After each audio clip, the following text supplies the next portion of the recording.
Misers. We all know the type.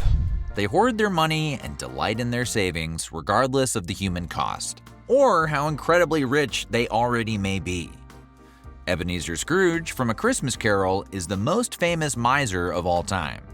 And while he may never have existed, plenty of other misers were all too real. And none of them changed their ways for the better after meeting 3 ghosts and/or plucky nephews. So, today we're going to take a look at some of the most infamous misers throughout history. Before we get started, be sure to subscribe to the Weird History channel. After that, leave a comment and let us know what other cheap bastards you'd like to hear about next. And now, just to prove how miserly we're not, we're going to give away some weird history absolutely free.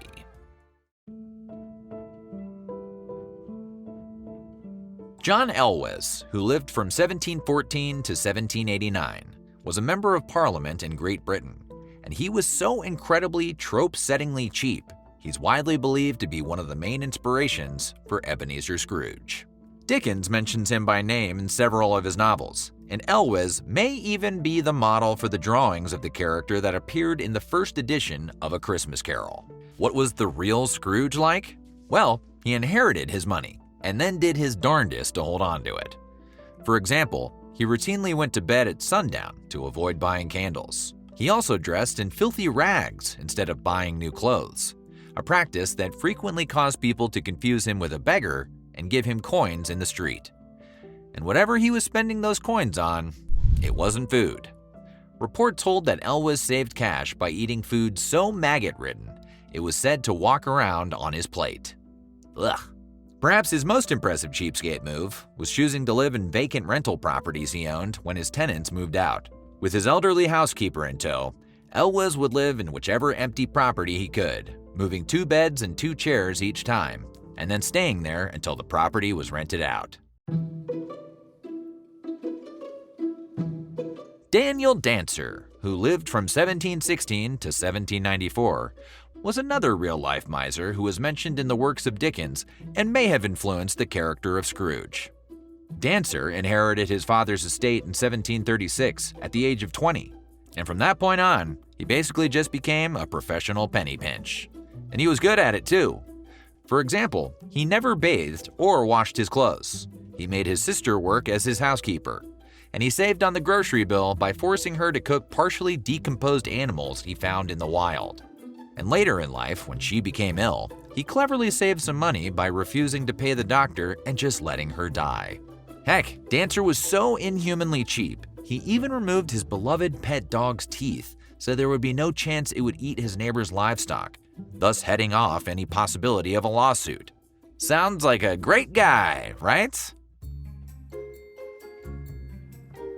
Englishman Thomas Cook, who lived from 1726 to 1811, has occasionally been called the most contemptible miser who ever lived.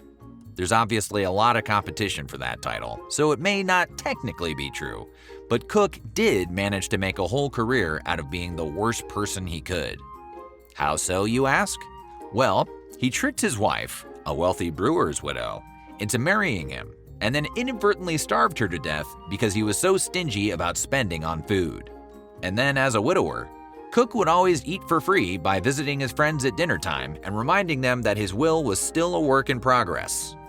He was even shockingly cheap when it came to his own medical care. When he was sick or injured, for example, he would dress in rags in hope that the doctor would take pity on him when it came time to assess the bill. He was worth over $700,000 when he died, which is the modern equivalent of about $22 million. And he did it basically without ever working a day in his life. Unless, of course, you count being cheap as a job. A biography written just 3 years after his death hit the nail on the head when it said his life was checkered with as few good actions as ever fell to the share of any person who lived to so advanced an age. James Jemmy Wood lived from 1756 to 1836, during which time he became a wealthy banker, as well as a famous tightwad known throughout England as the Gloucester Miser. It's hard to say how many of the stories about Jemmy are actually true. Suffice to say that when it comes to miserliness, the man is surrounded by legend. He was allegedly so cheap, he would walk around the docks waiting for ships carrying coal to come in so he could snatch pieces that fell to the ground. That could be seen as frugal or even clever for a person of regular means.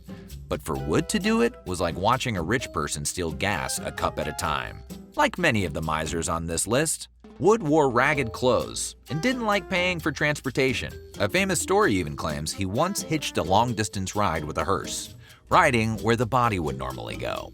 Wood was so bad, the legends hold that people would routinely prank him by heating up coins and spreading them on the floor, knowing he would always try to pick them up.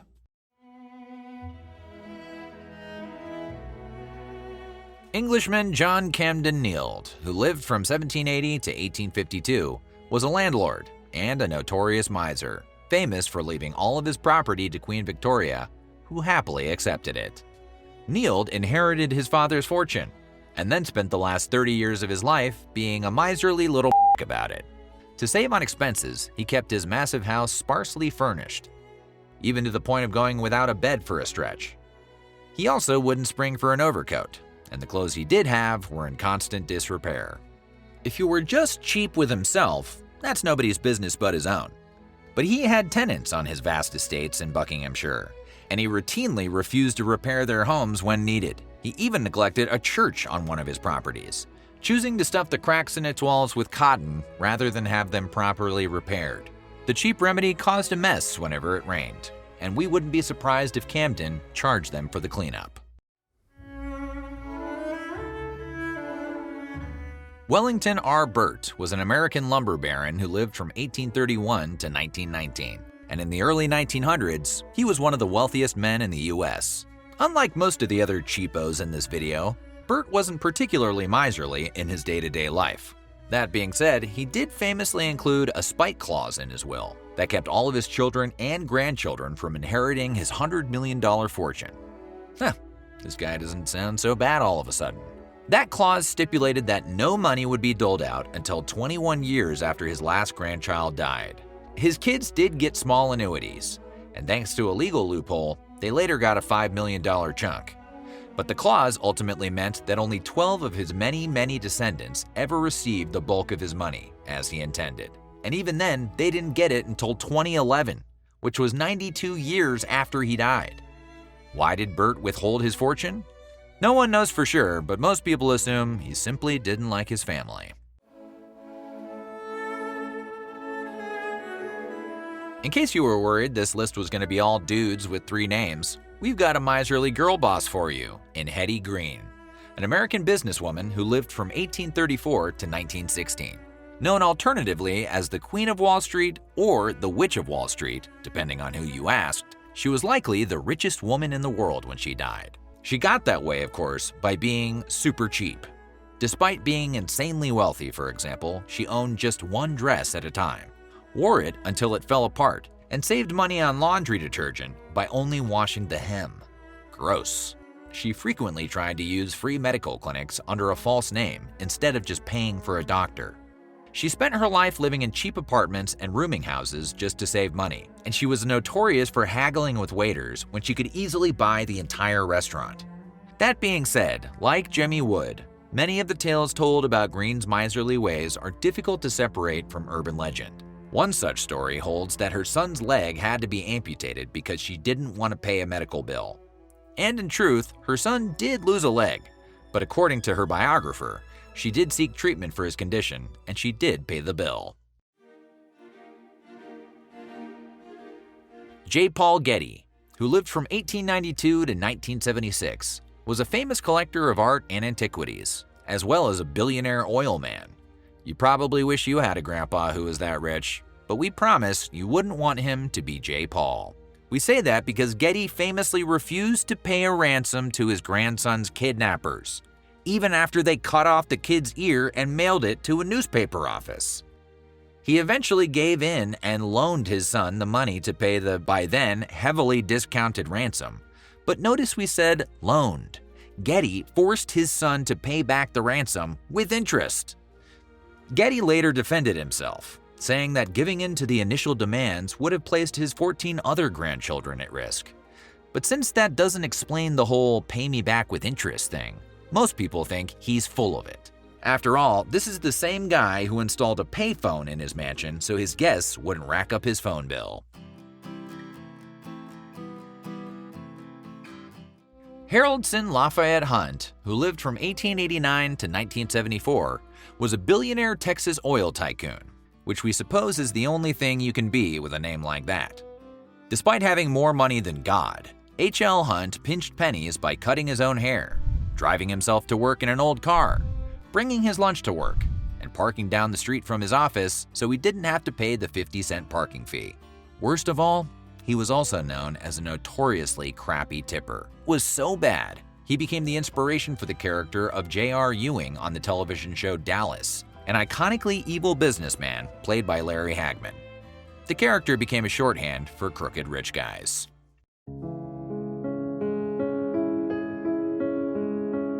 Daniel K. Ludwig, who lived from 1897 to 1992, was an American shipping magnate known as the Invisible Billionaire. Sadly, it was just a reference to his famous reclusiveness and was not meant to be taken literally. He was a man of shipping, not experimental science. Nonetheless, quite a few stories about his miserly ways emerged toward the end of his life. For example, even when he was a sickly octogenarian, Ludwig chose to walk to work instead of hiring a driver. He also always flew coach, drove a beat-up old jalopy, and wore the same plastic raincoat year after year. That's kind of impressive, honestly. And that's basically how Columbo dressed, which might make it tempting to picture Ludwig as a warm, lovable Peter Falk type. But we assure you that wasn't the case. Ludwig was jealously protective of his fortune to an obsessive degree. In fact, he once fired a tanker captain because the guy used a paperclip on a 2-page letter, which Ludwig argued was wasteful. One single paperclip. We're not saying Ludwig wouldn't have been on Columbo. He just would have been the guy getting busted. So what do you think? What's the wildest act of stinginess you've ever witnessed? Let us know in the comments below. And while you're at it, check out some of these other videos from our weird history.